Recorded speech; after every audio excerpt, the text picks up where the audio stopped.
आणि बघितली. मी तुम्हाला सर्वांसमोर एक 2 गोष्टी सांगणार आहे. तर त्यापैकी एक अशी गोष्ट आहे की आपल्याला खूपच आनंद झाला हे गोविंद भजन स्थापन झालं.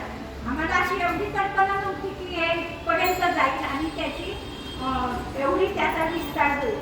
पण त्या आपल्या बिहानची सौ दर्शिका बिहानची यांनी इतकी मेहनत घेतली आहे की ह्या मेहनतीचा तुम्हाला वाट कळावा की ही मेहनत किती मनापासून आणि किती तळमळीने घेत होत्या.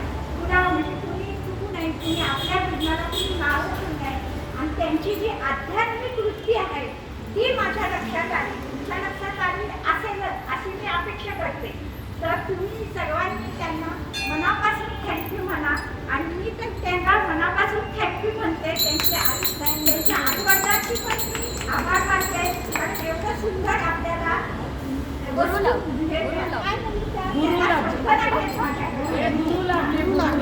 सुंदर व्यक्ती दिली त्यांनी भगवंताची